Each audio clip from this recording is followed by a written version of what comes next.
Bien, seguimos con el estudio de Efesios, hermanos. Estamos en el capítulo, vamos a empezar, no el capítulo, sino el vídeo número 9, en números nuestros, para que se entienda bien, ya está. ¿Vale? Que se corresponde, pues bueno, con lo que estamos ya estudiando, que es dentro de lo que es, imagino que será el capítulo 3. Pero bueno, en todo caso, seguimos la trayectoria de la epístola tal y como la empezamos y vamos avanzando poco a poco, porque lo que nos interesa es hacer un estudio muy exhaustivo, todo lo que se pueda exhaustivo y muy concretizado. Así que ahí estamos. Bien, entonces estamos en el versículo 7, del cual yo fui hecho ministro, pues se corresponde con el capítulo 3, efectivamente, el capítulo 3. A ver, ¿qué estábamos viendo antes? Vimos acerca, que no lo voy a repetir, pero para que quede claro una vez por todas, lo que el capítulo 2, el versículo 20, edificado sobre el fundamento de los apóstoles y profetas, eso ya lo dejamos claro, no creo que sea necesario repetirlo, en que en todo el edificio, dice, bien coordinado, va creciendo para ser un templo santo del Señor. Esa es la iglesia, ¿amén? ¿Sí, hermanos? Estamos haciendo memoria de lo que hemos estudiado. En quien vosotros también sois juntamente edificados para morada de Dios en el Espíritu. ¿Por qué vosotros? Porque ellos eran, ¿qué? Gentiles. Mientras que los primeros miembros de la iglesia eran judíos. Entonces, ahora, como ya dije, en estos tiempos no hay ningún problema. Pero en aquellos entonces sí había un gran problema por parte de los judíos, porque no entendían cómo que los gentiles eran parte de su mismo club. Ya me entendéis la expresión. Y por parte de los gentiles, porque, claro, es que nosotros, ¿qué nos vamos a hacer ahora? ¿Judíos? Pero yo no tengo ningún pariente judío. Entonces hay un problema ahí, ¿no? Aparte que los judíos, bueno, pues ellos tienen su ley, tienen toda su trayectoria religiosa, y nosotros venimos de donde venimos. Era un lío, ¿me entendéis? Era un lío por parte de unos y por parte de los otros. Entonces lo que hizo Dios fue un milagrazo, o sea, ensamblar esos dos pueblos, imagínatelo, porque de los dos pueblos hizo uno, ¿verdad que lo dice? Entonces, ensamblarlos, eso es un milagro. Eso no hay manera humana, ni política, ni de ninguna manera, cultural, ni no sé, en lo natural es imposible que eso pueda ocurrir. ¿Por qué ocurrió? Porque el Espíritu Santo estaba ahí uniendo, amén. Así que la obra, el Espíritu de Cristo es muy poderoso, hermanos. Y entonces aquí Pablo les está diciendo a ellos, vosotros sois de origen gentil, sois gentiles, vale, de acuerdo, pero no pasa nada, sois como nosotros, porque todos somos hermanos en Cristo. Insisto, para nosotros esto es, pues si ya lo sabemos, Miguel, claro, porque ya llevamos una trayectoria de muchos cientos de años, y no nos es ningún problema entender eso, pero en aquellos entonces era muy diferente, por la razón que ya vengo exponiendo. Pero creo que ya ha quedado claro, así que seguimos avanzando. Bueno, capítulo 3, por esta causa, yo Pablo, prisionero de Cristo Jesús, por vosotros los gentiles. Fíjate que es interesante, ya lo vimos, prisionero de Cristo Jesús, no de los romanos. Y sin embargo había estado preso en Roma varias veces. O sea, y ¿cómo se llama? En Antioquía, creo que fue, ¿no? También, o sea, también fue preso ahí. O sea, Pablo había estado preso un montón de veces, pero no dice que fue preso aquí o allí, sino preso, dice, prisionero de Cristo Jesús. O sea, que él reconocía que él fue llamado para obrar, para hacer una obra, y en concreto hacia vosotros los gentiles, ¿no? Otra vez, para nosotros esto es como, bueno, vale, pero para aquellos entonces no era cualquier cosa. Bien, etcétera, etcétera. Y entonces aquí ya llegamos ya al versículo 7, no hace falta que lo vuelva a analizar todo, porque ya lo hice el domingo anterior. Y aquí estamos en el versículo 7, arrancamos aquí. Del cual yo fui hecho ministro por el don de la gracia de Dios que me ha sido dada según la operación de su poder. Bien, entonces él está reconociendo que fue hecho ministro. Claro, nosotros tenemos en la mente esto de ministro como eso, los ministros, ¿no? Que son gente importante, gente de alcurnia, gente de poderío, ¿no? Sobre todo en la política, un ministro. Pero si vamos a la raíz, un ministro es un servidor. Eso es lo que significa ministro, servidor. Que ministra, es decir, que sirve. ¿Me entendéis? Así que Pablo no está diciendo que él es esto es la mentalidad de hoy en día, ¿no? Un superapóstol. No, él está Cuando habla de apóstol está diciendo yo soy el enviado de Cristo, enviado. Y cuando está hablando de ministro, lo que tiene en la mente es yo soy un servidor. ¿Veis la gran diferencia? Y si Pablo era así, tenía eso en la mente, ¿nosotros qué tendríamos que tener? Sino lo mismo, ¿no? Y nosotros no somos Pablo. O sea que, fíjate, ¿vale? Entonces Pablo dice que fue hecho ministro, servidor, no que se hizo ministro, del cual yo fui hecho ministro. Esto es muy importante también, porque muchos se levantan por ahí, yo soy pastor, o yo soy el anciano, o yo soy ministro, o yo soy... No, él dijo que nadie, o sea, que él no se había hecho ministro a sí mismo, él no había ido buscando eso, sino que Dios le hizo ser ministro. ¿Vale? O sea, de hecho, Dios le hizo ministro, Dios le hizo servidor. Porque la verdad es que ningún hombre puede hacerse ministro de Dios. Eso es un llamamiento de Dios, es una vocación. Vocación significa llamamiento.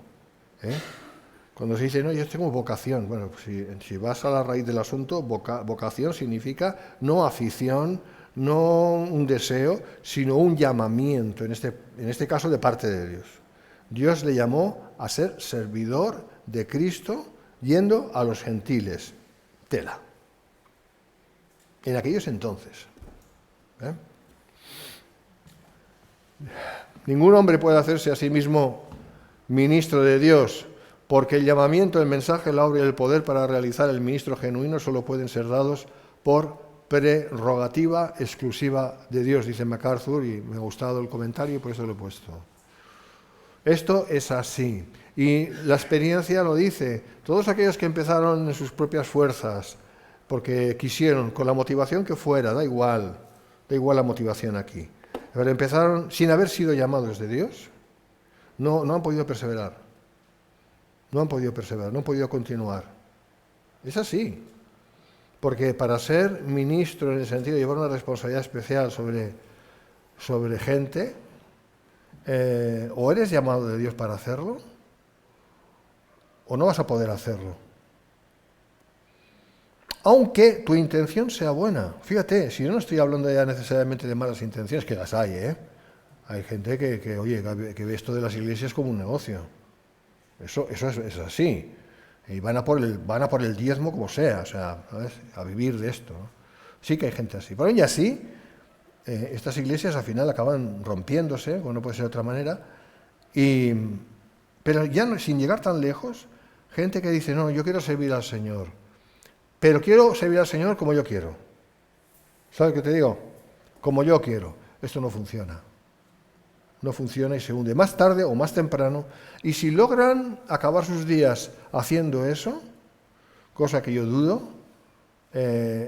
esas obras son paja y las quema el fuego. Estoy citando 1 Corintios capítulo 3. Porque para ser un servidor de Cristo, para hacer cualquier cosa para el Señor, Dios te tiene que llamar a hacer esa cosa. Se entiende mejor así, ¿verdad? Para hacer cualquier cosa que sea realmente para el Señor, es el Señor quien te inspira a hacerlo, es del Señor. No es porque un buen día tú te levantas y dices, voy a servir al Señor porque, mira, me apetece o algo así, ¿sabes? Si Dios no te ha llamado, no va a funcionar. Bueno, pues lo tiene muy claro aquí Pablo, del cual yo fui hecho ministro. No yo me hice, sino yo fui hecho ministro. Entonces sé que Pablo declara que es por el don de la gracia de Dios.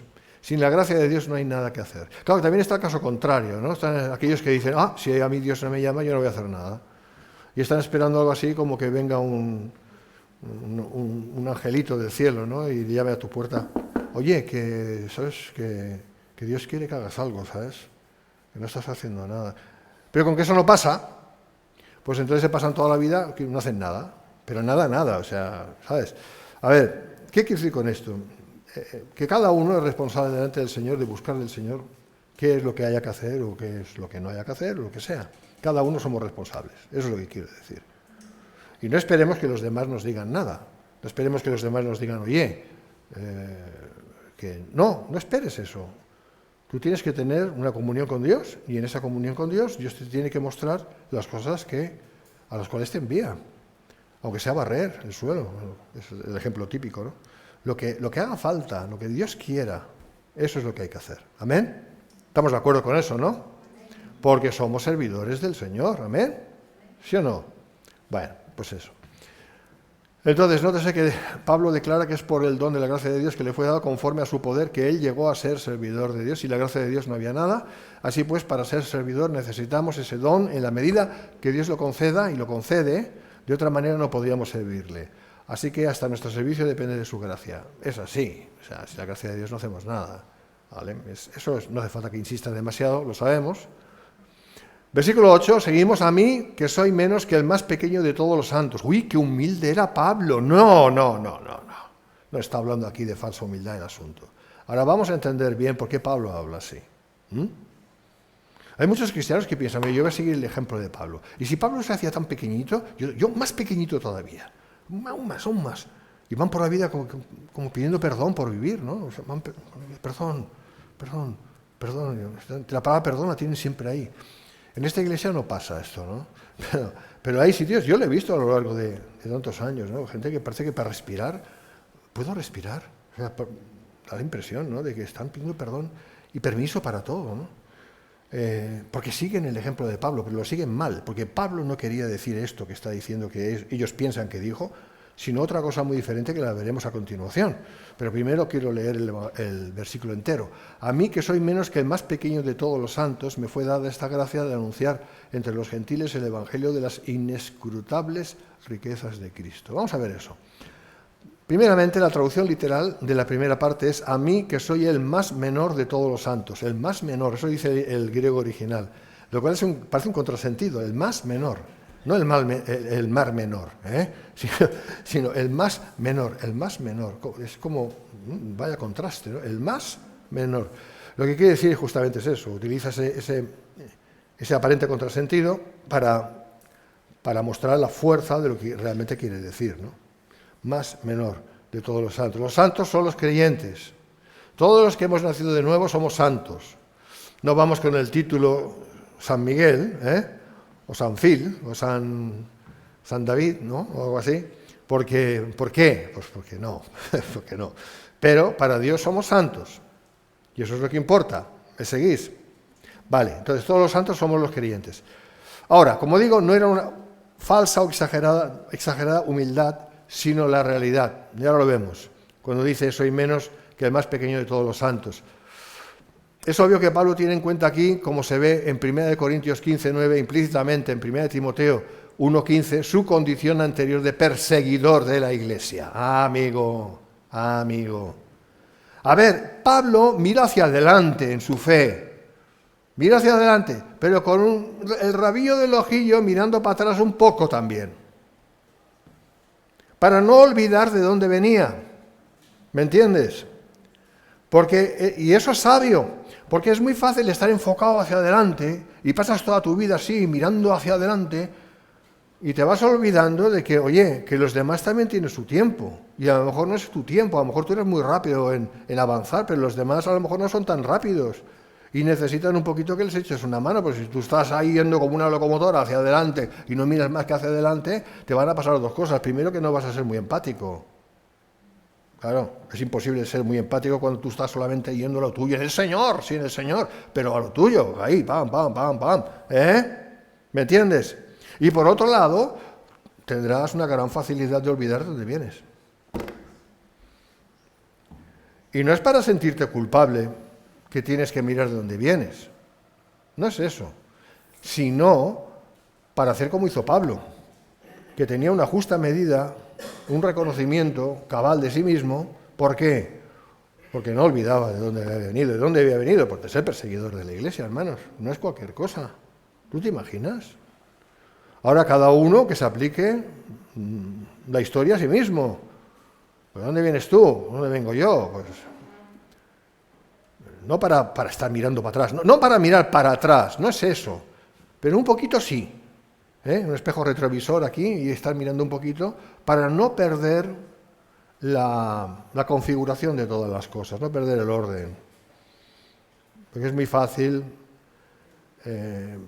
mira, para allá, vamos para adelante, venga, vamos. Y ¿sabes lo que pasa? Que si no estás ponderando realmente tu pasado, todas las cosas, porque hay que ponderarlo todo. Yo entiendo eso, hay que ponderarlo todo en su justa medida. Pesarlo todo en su justa medida, ¿no? Si no lo haces, pues no vas muy, ¿cómo diré? No vas muy equilibrado. Y entonces, al no ir muy equilibrado, pues no es que te desvíes, pero un poquito sí. Y luego llega un momento en que tropiezas, porque es lo que pasa, cuando vas por el camino no hay piedras, pero fuera del camino sí hay piedras y maleza y tal, tropiezas, te caes un poco y dices, ¡ay, me he caído! He tenido un problema, ¿por qué? Porque te has salido del camino, ¿por qué? No te has dado ni cuenta, porque no has andado ponderadamente, sino que estás demasiado enfocado y no estás siendo justo con tu realidad. En cambio, Pablo sí andaba bien ponderado, bien consciente de todas las cosas, de manera que tenía claro cuál era el objetivo, lo que tenía que hacer, pero al mismo tiempo también tenía claro de dónde venía. Y si él lo hizo, yo pienso que eso es un buen ejemplo para nosotros. No, insisto, no para culparnos, ni mucho menos. Ninguna condenación hay para los que estamos en Cristo Jesús, ninguna. Pero sí para tener una perspectiva lo más equilibrada posible de nuestra realidad. ¿Me explico? Yo creo que me estoy explicando bien, no sé, yo creo que sí. Gracias, Señor. Bueno, sigo, ¿vale? Entonces, su condición anterior de perseguidor de la Iglesia. Lo era, lo había sido, terrible, terrible. Escribe Matthew Henry, al mencionar esta condición personal suya, no puede menos de repetir el asombro que le causa de que sea precisamente él a quien le ha sido concedida esta gracia de dar a conocer el misterio de Cristo. Desde luego, esto es el humor de Dios. ¿Que Dios no tiene humor? Madre mía, si tiene humor, claro que lo tiene. O sea, desde antes de la fundación del mundo, porque todo hay que verlo así, desde antes de la fundación del mundo, ya está viendo a Pablo, y Pablo ya ve que Pablo va a ser lo que fue, un perseguidor de la Iglesia, un nazi, ¿vale?, de aquella época, para entendernos, ¿no? O un estalinista, ¿no? O yo qué sé, llama lo que quieras, o sea, iba con el garrote, no sé con qué iría, pero era terrible lo que estaba haciendo con los cristianos, ¿no? Era un fariseo, pero fariseo convencido, cabal. Y Dios desde antes de la fundación del mundo dijo, a este que es así, le voy a convertir no solamente en cristiano, sino en misionero a los gentiles, no a los judíos, sino a los gentiles. ¡Hala! Más aún, para más abundamiento. ¿Te das cuenta? ¿No le habías pensado esto?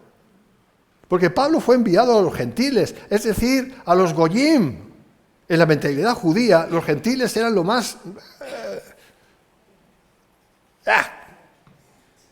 ¿Qué quiero decir la palabra?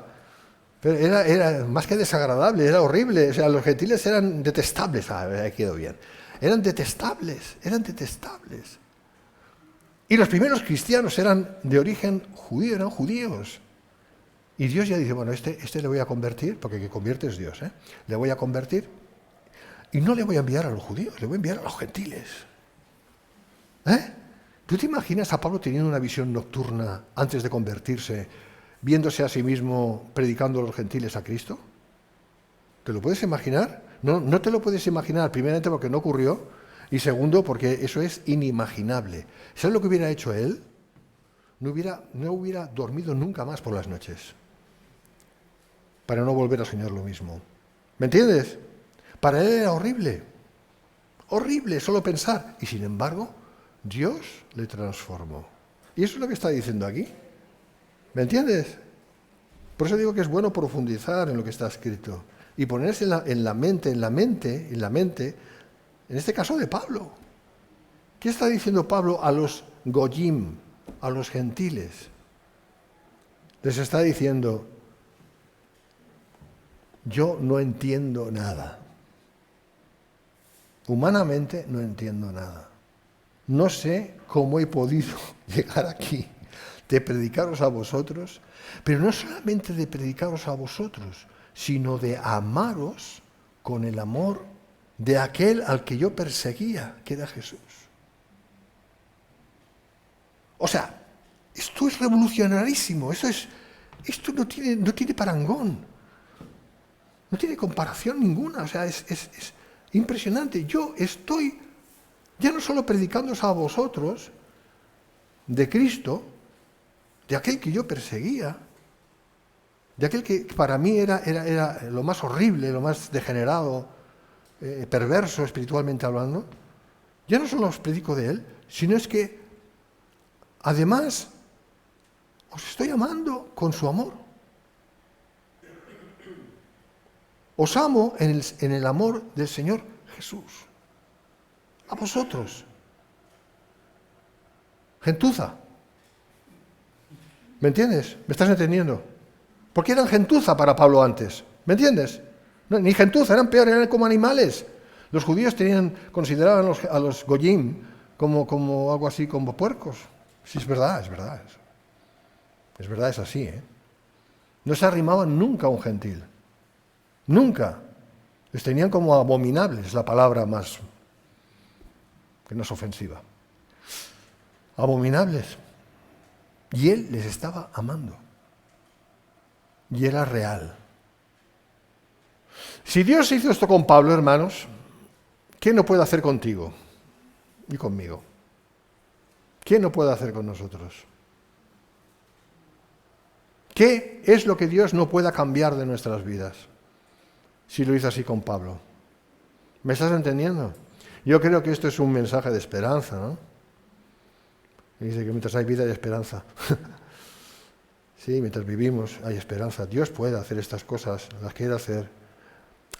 Pero hará lo que Él quiera hacer. ¿Me entiendes? Y esa tiene que ser nuestra oración. Señor, que tú hagas lo que tú quieres hacer en mi vida. ¿Amén? Y en la vida del otro también, Señor. No. Primero la tuya. Es muy fácil orar así por los demás. Tenemos la tendencia a juzgar a los demás. No. En ese sentido, júzgate a ti mismo. En el sentido de mira cómo tú estás delante del Señor y mira tu necesidad delante del Señor. Antes de verlo, juzgar al vecino. Pues ahí estaba Pablo hablando de sí mismo y diciendo las cosas que estaba diciendo. Y, en fin, me parece impresionante. Y esto es lo que estoy diciendo. Humor de Dios, me fue dada esta gracia de anunciar entre los gentiles el Evangelio.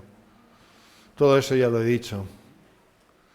Versículo 9, y de aclarar a todos cuál sea la dispensación del misterio escondido desde los siglos en Dios que creó todas las cosas. Claro, es que no solamente Dios le dijo a Pablo, le hizo de Pablo lo que hizo de él, es decir, un enviado de su parte, de la parte suya de Dios, quiero decir, un enviado a los gentiles a proclamarles el Evangelio y a mostrarles su amor, lo cual, eso sí que es un milagro, porque ¿qué amor podemos tener si Dios no nos lo da? Es imposible.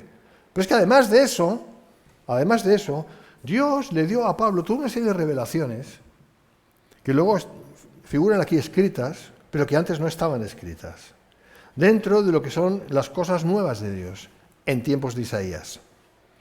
Estamos estudiando Isaías, ¿verdad? Estamos estudiando capítulo 48, creo que es en el que estamos, y ahí habla de las cosas nuevas, las cosas ocultas, ¿verdad? En tiempos de Isaías. Isaías vivió 730 años antes de Cristo. ¿Me sigues? Entonces, lo que estaba diciendo entonces Dios a través del profeta Isaías es algo que ya se cumplió en la persona de Pablo. Esas cosas ocultas es, que diríamos, la doctrina apostólica, ¿verdad? ¿Me seguís? La doctrina apostólica, o sea, que Dios le dio a conocer a ese antiguo perseguidor de la Iglesia, a ese fariseo, le dio a conocer, habiéndolo transformado en hijo suyo, claro, no antes, pero le llegó a dar a conocer los misterios ocultos profetizados por Isaías. O sea, los caminos del Señor son realmente inescrutables, mis hermanos. ¿Tú te das cuenta? O sea, en nuestra mentalidad humana, nosotros estaríamos pensando, bueno, Dios va a dar a conocer estos misterios inescrutables, estas cosas escondidas, estas cosas nuevas, a alguien realmente muy santo, toda su vida, un hombre de Dios, que no se me ocurre quién, pero alguien muy, muy especial de Dios. Un Ciro, pero un Ciro de la espiritualidad, para entendernos, ¿eh? No, se lo dio a un antiguo perseguidor de la Iglesia. Pues así funciona, hermanos. Así que si tú te crees inmerecedor del trato de Dios en tu vida, quiero decirte que te estás equivocando. Porque a pesar de que todos no merecemos nada, Dios da a cada uno lo que quiere dar, no por merecimiento, sino porque Él quiere, punto, se acabó. ¿Me entiendes? Así que aquí no se trata de merecer o no merecer, o de ser esto o de ser lo otro, o de haber tenido un pasado así o un pasado asado, o yo qué sé qué. Solo depende de Dios, que da a cada uno lo que Él quiere dar. Y a mí me agrada que sea así. ¿Me entiendes? Me agrada que sea así, por una razón en concreto. Porque yo ya no tengo que hacer filigranas para intentar conseguir lo que Dios quiera darme. Dios me lo va a dar de todos modos, sin yo tener que hacer el pino, ¿me entiendes? ¿Me está entendiendo la expresión? Expresión muy moderna, ¿no? No voy a tener que hacer malabarismos para intentar convencer a Dios o suplicarle a Dios. No, Dios me lo va a dar lo que Él quiera darme. Y me va a preparar para tal efecto. ¿Me entiendes? Así que, tranquilos, amén. Vivamos la vida delante de Dios. Y Dios va a guiar nuestra vida delante de Él. Apunta esta frase, que es muy buena. Se me acaba de ocurrir. Amén. Así que, fíjate, y de aclarar a todos cuál sea la dispensación del misterio escondido. Estas son las cosas impresionantes que Dios le dio a conocer a Pablo. Desde los siglos en Dios que creó todas las cosas. A Pablo le dio Dios la revelación y la facilidad de aclarar a todos el misterio de Cristo, el misterio de la piedad. 1 Timoteo 3:16, tenemos un cántico al respecto. Los dos misterios van de la mano, cosas que nunca fueron reveladas antes. Insisto, Isaías ya dijo que se iban a revelar, Isaías no las reveló, no era el tiempo todavía, Dios tiene su tiempo para todo, amén. Dios tiene su tiempo para tu vida también, ¿me entiendes? Para mí ya poco, porque ya con la edad que tengo, es broma, o no sé, pero nada, mientras hay vida y esperanza, ¿no? Lo dije antes, ¿verdad? Dios tiene lo que Él quiere para cada uno de nosotros, cuando Él quiere. ¿Vale? Entonces, tranquilos por ahí también. Dice Matthew Henry, al mencionar esta condición personal suya, no puede menos de repetir el asombro que le causa que sea precisamente a él a quien le ha sido concedida esta gracia de dar a conocer el misterio de Cristo. Y no es para menos, ya dije, di la razón, ¿verdad? No hace falta que vuelva a insistir.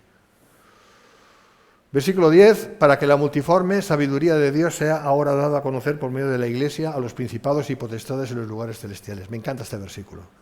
Me encanta este versículo porque tiene mucho intríngulis. Y es para estudiarlo a fondo y para sacarle todo el jugo posible. Llegará un momento en que no quedará más jugo, pero con que le hemos sacado todo, tendremos mucho. Vamos a ver. Pablo se sabía muy responsable de dar a conocer dicho misterio a la Iglesia. Esto es la doctrina apostólica. O sea, si queremos saber o podemos entender cuál es el misterio revelado, el misterio a la Iglesia, ese misterio, básicamente es la doctrina apostólica. O sea, lo que los apóstoles revelaron. ¿Me seguís? Muchos se quedan en los evangelios, en los 4, se quedan ahí. Eso es un error, porque hay mucho más que eso. No te puedes quedar ahí y ya está. Aparte que tienes que entender una cosa que siempre digo, que en los evangelios es palabra de Dios, naturalmente, pero el contexto es el siguiente. Era hacia las ovejas perdidas de Israel. Porque Cristo nació en el tiempo de la ley, ¿verdad? En el tiempo de la ley. ¿Nosotros hemos nacido en el tiempo de la ley? No. Pero Cristo sí. Y Cristo nació en el tiempo de la ley para ya preparar la transición hacia el tiempo de la gracia, de la verdad y la gracia, como dice Juan capítulo 1. Por eso Él anunció en Mateo 18 acerca de la iglesia que Él iba a construir, que Él iba a edificar. ¿Me seguís?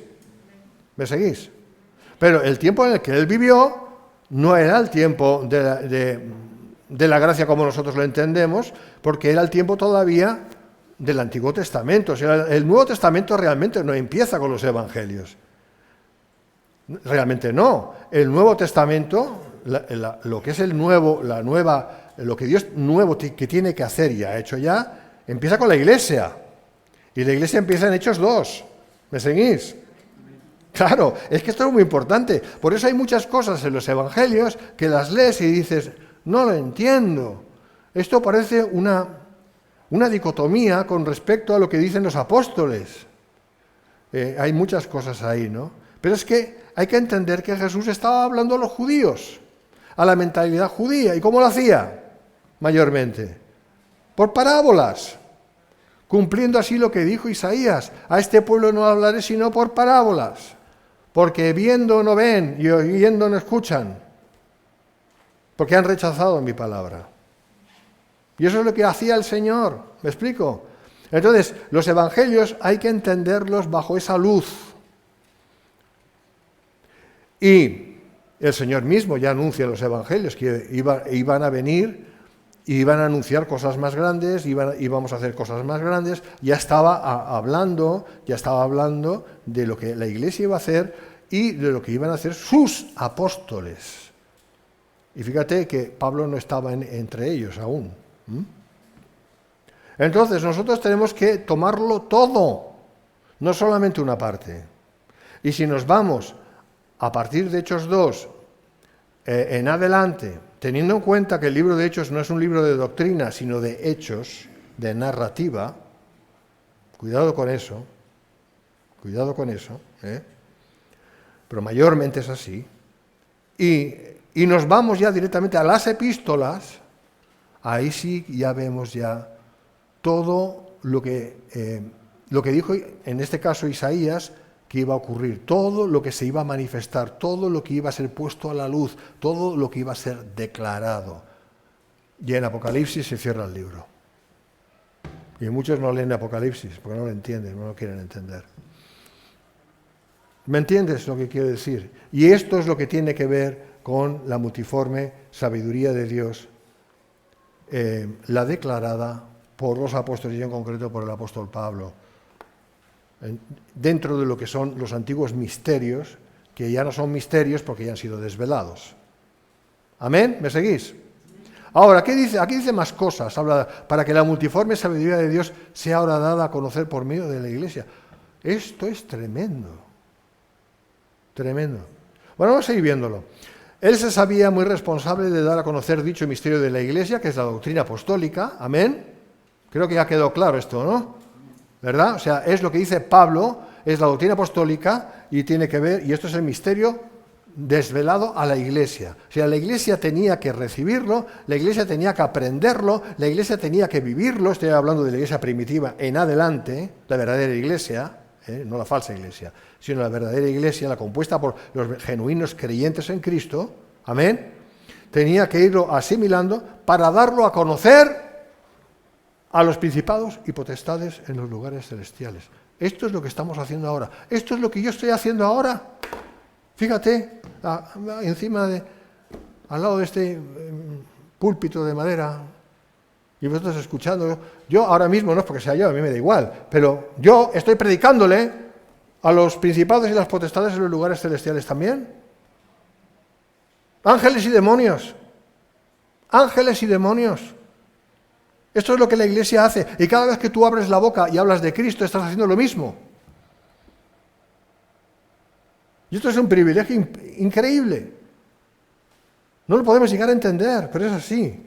Vamos a ir entendiéndolo. De todos modos, vamos a intentar hacerlo. Él se sabía muy responsable de dar a conocer dicho misterio de la Iglesia, la doctrina apostólica, para que la Iglesia, es decir, los miembros del cuerpo de Cristo. ¿Cuántos miembros del cuerpo de Cristo hay aquí? No levantes la mano, no hace falta. ¿Eres tú de Cristo? Pues tú eres miembro del cuerpo de Cristo. Amén. Dieran a conocer esa sabiduría a los principados y potestades en los lugares celestiales. Esto demuestra la preeminencia de la Iglesia sobre todo lo creado.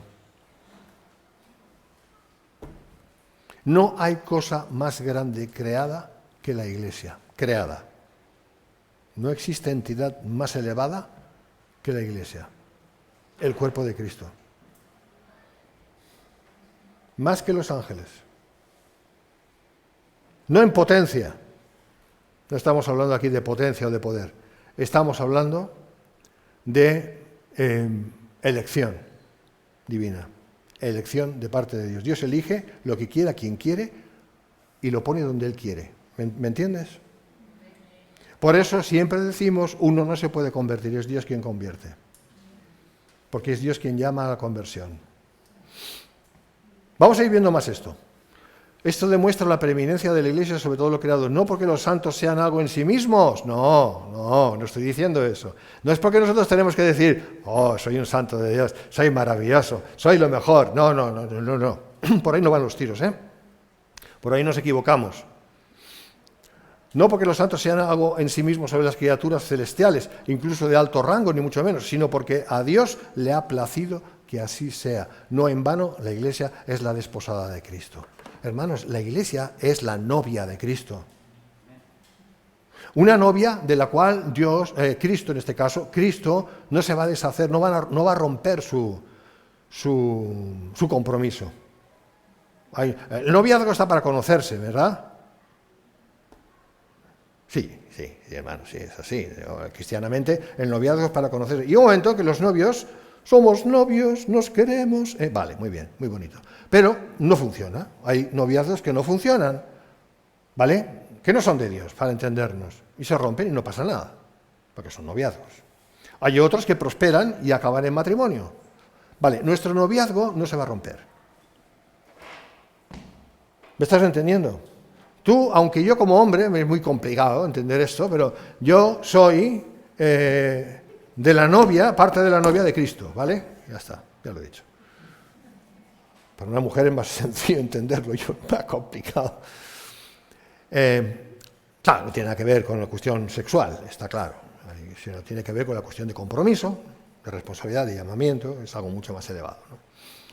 Pero esta es la Iglesia. La Iglesia es la novia, la desposada suena muy fino.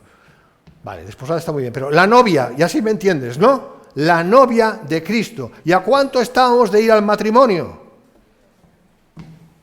Pues a lo mejor unos meses, quién sabe. Dios quisiera. Quisiera que el Padre envíe pronto al Hijo a por nosotros, ¿verdad? Lo que se llama el arrebatamiento, ¿no? No sabemos cuándo va a ser. Podemos intuirlo, eso sí, tal como están dando la cosa y los tiempos que se van cumpliendo. Pero pronto va a ser, pero ¿cuándo se acabará el noviazgo? Cuando Cristo venga por su novia y se la lleve al cielo. Y no voy a decir aquí, ¿cuántos están preparados? Porque esto es una tontería. Porque preparados están todos aquellos que son de Cristo. ¿Me estás entendiendo? O sea, no hay que hacer un curso de preparación matrimonial, ¿vale? ¿Me estás entendiendo también? Pero tienes que amar a Cristo, ya está. ¿Que amas a Cristo de verdad? Dios te ha dado ese amor por Él, como se lo dio a Pablo por los gentiles, y también por Cristo, lógicamente, pues entonces ya eres parte del club. Eres parte de la desposada de Cristo. ¿Ven? Así que, fíjate si es grande la Iglesia a los ojos de Dios. La Iglesia es el único ente hoy por hoy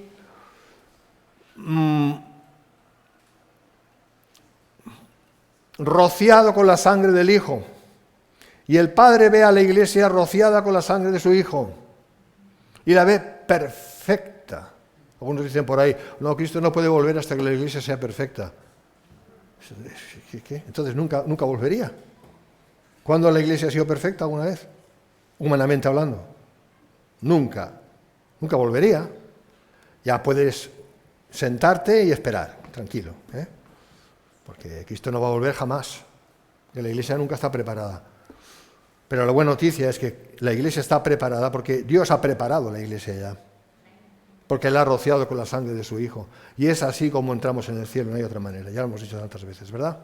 Así que Cristo puede volver cuando quiera. Como podía haber volvido, ¿no? ¿Se dice? No, vuelto. Uy, aquí he fallado, ¿ves? En mi disertación aquí he fallado. Es que soy catalán, tú, es que se nota, claro. Es verdad, también soy catalán, sí. Nunca se deja de ser lo que uno es curioso. Sí, llevo 36 años aquí y sigo siendo catalán. Es increíble. Es un pecado que no se... No, es broma. Los catalanes, esto no los quiero ofender ni mucho menos, faltaría más. Bueno, ¿vale? Entonces, no en vano la Iglesia es la desposada de Cristo. Escribe Matthew Henry, aunque los ángeles por naturaleza son superiores a los hombres, eso lo sabemos, ¿verdad? Vale. Son inferiores en cuanto a la gracia y están puestos al servicio de los que van a heredar la salvación. ¿Verdad que lo dice? Es que de verdad sea dicha, los ángeles, y tengo tantas ganas de ver ángeles, de verdad que sí, pero están a nuestro servicio. Dios los ha puesto para servirnos. ¿Sabes por qué no te pasa más de una cosa y más de dos? ¿Lo sabes? Porque Dios te guarda. Claro, pero es que Dios utiliza a sus ángeles. Porque si no fuera por sus ángeles, los demonios que todavía son ángeles, los habrían liquidado a todos. Ya, se acabó. ¿Entiendes? ¿Pero por qué aún estamos vivos y respirando? Porque Dios nos protege. Sí, y 1000 veces sí. ¿Pero cómo lo hace? Mayormente, o no sé en qué porcentaje, porque la verdad es que no lo sé, ¿quién lo sabe eso? A través de los ángeles, suyos. Y tenemos, cada uno de nosotros, así de ángeles, así. No, es literal, cientos, algunos miles, algunos necesitamos millones. No sé cuántos, pero muchos. ¿Amén? Están sirviéndonos. ¿Eso les hace inferiores en cuanto a qué? No, son diferentes, son creaciones diferentes, pero están sirviéndonos. ¿Me entiendes lo que te quiero decir? Gracias a Dios por sus ángeles. No es que te pongas a hablar con ellos, no hagas eso. Eso no funciona. Al final lo único que conseguirás es hablar con demonios, que ellos sí están muy dispuestos a hablar. Pero los ángeles de Dios no. Pero tienes que entender que los ángeles te guardan. Los ángeles de Dios te guardan. Los del enemigo, no. Los suyos sí, los de Dios. ¿Vale? Bien, pues esta es la cosa. Ahora, estos principados y potestades son ángeles de alto y muy alto rango, tanto santos como inicuos, porque volvemos a leer lo mismo que hemos leído. Para que la multiforme sabiduría de Dios sea ahora dada a conocer por medio de la Iglesia. ¿Por medio de quién? De la Iglesia. ¿Cuánta iglesia hay aquí, hermanos? Decid amén. No hace falta que digáis. A los principados y potestades. No a los angelitos por ahí, sean blancos o negros, o rojos y azules, yo no sé qué color son. ¿Vale? No. Principados, hermanos. ¿Quiénes son los principados? ¿Tú sabes lo que es un principado? No, ¿verdad? Yo tampoco. Pero es muy grande eso, ¿verdad? O sea, aquí está el Principado de España, el Principado de tal país, el Principado, sí, porque ellos se reparten así. Dios reparte sus ángeles como si fuera un ejército, de hecho son un ejército. El enemigo hace lo mismo con los suyos. ¿Me entiendes? Hay ángeles, hay arcángeles, ¿verdad? Hay ángeles de gran poder, de mucho poder. Nos quedaríamos flipando. Pues nosotros les predicamos a todos. A los buenos y a los malos. A los buenos y a los malos. La reacción de unos es muy diferente a la de los otros, claro. La reacción de los ángeles de Dios es de gozarse. Los ángeles de Dios se están gozando ahora. Yo en mi espíritu lo sé. No es verdad, yo lo sé. Aparte que está escrito. Se están gozando, se gozan cuando hablamos la palabra de Dios, cuando alabamos al Señor, cuando levantamos el nombre de Jesús. Se gozan. Y ya les gustaría materializarse aquí y que les viéramos y juntos cantar, les encantaría. No lo pueden hacer porque Dios no les da permiso. Todavía. La contrapartida son los del otro, los de aquel, de innombrable. Ellos rechinan. Cada vez que alabamos a Dios, cada vez que se predica la palabra, ellos rechinan. No lo pueden soportar. Es la gran diferencia. Pero tanto unos como los otros se enteran de que la Iglesia está aquí. Todavía está aquí y predica la palabra del Señor. Y ese es nuestro gozo, hermanos. Me he cargado esto. ¿Amén? Así que gózate cada vez que tengas la oportunidad de hablar de Cristo. No digas, uy, no, sí, si hablo de Cristo lo mismo, me cierran la puerta, o lo mismo, me escupen. Pues si te escupen, que sea para la gloria de Dios. Si puedes abrir la boca con sabiduría, pero abriendo la boca, porque muchas veces la sabiduría es una bonita excusa, ¿no? Para no decir nada. No, siempre que puedas abrir la boca y habla del Señor, estarás dándole la gloria a Dios. Estarás predicándole a los principados y a las potestades, de un rango, de un lado y del otro. ¿Amén? Colosenses 1:16. Interesante lo que la palabra dice al respecto en cuanto a que todo ello fue hecho en el Hijo, por medio de Él y para Él. Porque en Él fueron creadas todas las cosas, las que hay en los cielos y las que hay en la tierra, visibles e invisibles, sean tronos, sean dominios, sean principados, sean potestades, todo fue creado por medio de Él y para Él, para Cristo. Lo ha hecho Cristo, por medio de Cristo, y el Padre con Él, lógicamente, pero todo para el Hijo. Y nosotros somos su esposa, o lo seremos. Vamos, de hecho, en los planes de Dios está hecho ya. Es increíble. ¿Sabe lo que nos separa de Dios? Este cuerpo. Miguel, es fácil, nos lo quitamos de en medio. El cuerpo. No podemos hacer eso. Tampoco nos nace hacer eso. Menos mal. Eso sería suicidarse, ¿sabes? Y eso no creo que sea la voluntad de Dios, hermanos. ¿Verdad que no? No. Pero el cuerpo es lo único que nos separa de Dios. Nuestro espíritu, nuestra alma están encerrados en este cuerpo. Y es importante que vivamos el tiempo que Dios quiere que vivamos este cuerpo. Pero nuestro deseo debía ser ir con el Señor. ¿No lo dijo Pablo? Para mí el vivir es Cristo y el morir es ganancia. A eso me estoy refiriendo. O sea que el cuerpo, de alguna manera, nos mantiene aquí. Y está bien. Está bien, ¿verdad? Pero si ya no estuviéramos en el cuerpo, si no tuviéramos el cuerpo, inmediatamente subiríamos a la presencia de Dios. Pero aún no seríamos glorificados. Esa es la gran diferencia. Los que están arriba aún no están glorificados. Están esperando ser glorificados, igual que nosotros. ¿Y cuándo seremos unos y otros glorificados? Cuando Él venga por nosotros. Y Él traiga, el Padre envía al Hijo con los santos que están en el cielo, venga aquí, no, se queden en las nubes, resuciten los muertos en Cristo y nosotros los que quedemos, primero suben ellos con un cuerpo glorificado y nuestro cuerpo será transformado en cuerpo glorificado y juntos iremos a recibir al Señor en las nubes y así estaremos siempre con el Señor. Y dice, alentaos los unos a los otros con estas palabras. Alentaos. ¿Por qué? Porque eso tiene que ser en un momento dado, antes de que empiecen los castigos de Dios en este mundo. De otra manera, alentarse ¿para qué? ¿Entendéis? ¿Entendéis? Ya vamos comprendiendo un poco más, ¿no? Eso es bueno. Así que siendo de ese modo, en cuanto a quién es Jesús, lo que ha hecho, lo que ha construido, lo que ha creado, se entiende mejor el lugar de preeminencia que tiene el cuerpo de Cristo, la Iglesia, el cual hemos comentado.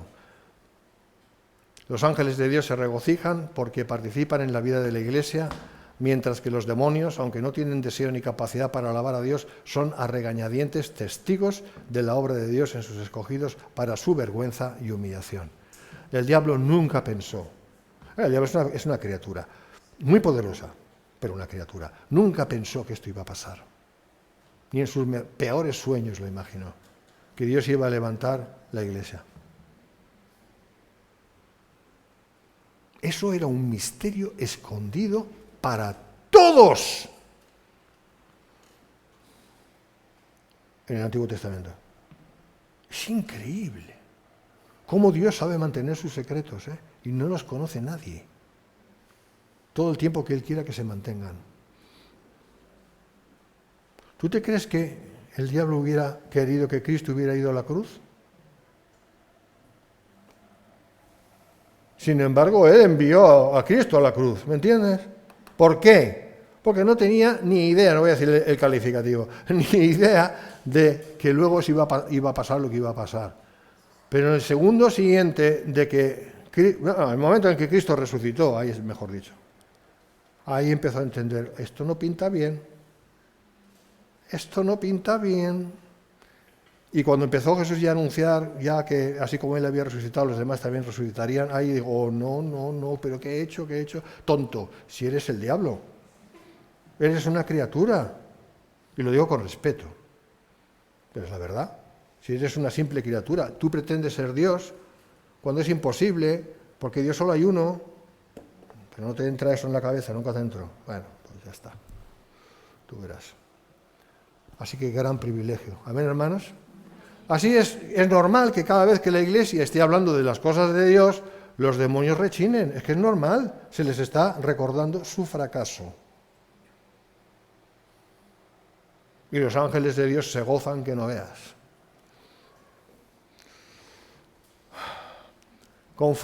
Versículo 11, conforme al propósito eterno que hizo en Cristo Jesús nuestro Señor. El propósito supremo de la Iglesia es glorificar a Dios, y esto incluye el despliegue de su sabiduría, conforme lo hemos visto en el versículo anterior, todo ello delante de los ángeles, quienes a su vez lo honran con alabanza sublime, no sublima, y delante de las fuerzas del maligno, que no pueden soportar nada de todo esto. Dice, en versículo 12, en quien tenemos seguridad y acceso con confianza por medio de la fe en Él. Cada verdadero creyente puede acudir al Señor en fe en cualquier momento y en cualquier lugar, sabiendo que Dios le va a escuchar siempre, porque tú y yo somos la desposada de Cristo. ¿Y tú te imaginas a un novio no escuchando a la novia? Porque cuando son novios están muy enamorados y muy ilusionados, ¿verdad? Estoy haciendo parodia de alguien. ¿Pero me entiendes? Y es lo normal, porque si no, no es que no estoy enamorado. Pues entonces, ¿qué estás haciendo de novio? O de novia, déjalo. Porque si ahora es difícil, imagínate luego, madre mía. Pero el novio atiende a la novia, ¿no? Yo tengo ahí una pareja que no hace mucho vivió esa etapa. Ahora ya no, porque ya se han casado, pero... ¿Verdad? Es normal. Así que si eso es así en lo natural, este es el ejemplo, si en lo natural es así, que el novio está por la labor de escuchar a la novia y de ayudarla Imagínate Dios, imagínate Jesús con nosotros, que es perfecto, es el novio perfecto. Novio perfecto, complicado para mí, pero bueno, ¿me entiendes? Tengo que hacer un esfuerzo para entenderlo. Nosotros que somos su novia, otra vez difícil para mí. Pero es el ejemplo que la Biblia da, en Efesios 5, ya lo veremos, ¿me entendéis? O sea, Él está pendiente de nosotros y de cada uno de nosotros. Aunque no lo parezca, aunque a veces las situaciones sean complicadas, muy complicadas, aunque estemos pasando por momentos de depresión, de gran tristeza, de melancolía, como decía aquel, o de lo que sea, Dios está contigo. Y conmigo también. No lo parece. Como no parece cuando un barco está en mitad de una tormenta en alta mar y todo lo que hay ahí es en fin, te lo puedes imaginar lo que es eso, es horrible. Sobre todo si el barco es pequeño, y nosotros somos barcos pequeños en nosotros mismos. A lo mejor al día siguiente ya se ha ido la tormenta y luce el sol y todo es una maravilla, pero que no lo parece cuando estás en mitad de la tormenta, ¿entiendes? Pues en mitad de la tormenta está Dios contigo y conmigo también. Amén. Este es el pensamiento que os dejo, hermanos, que veáis la grandeza que tiene la Iglesia, no en sí misma, por ella misma, sino porque Dios se la ha dado. Y que veáis que si Dios ha hecho de un, no solo pecador, sino de un perseguidor acérrimo de la Iglesia, como fue Pablo, el portavoz suyo a los gentiles y encima dándoles el amor de Dios, si Dios puede hacer eso, y puede hacer mucho más que eso, Dios puede hacer cualquier cosa con cada uno de nosotros. Ahora, darte un yate y un chalet en la sierra, no necesariamente, puede hacerlo, pero tú me entiendes, ¿no? Sabes por dónde voy. Busca de Dios lo que realmente es lo que Dios quiera darte, no cualquier otra cosa, pero Dios está contigo. Amén. Dios os bendiga, hermanos.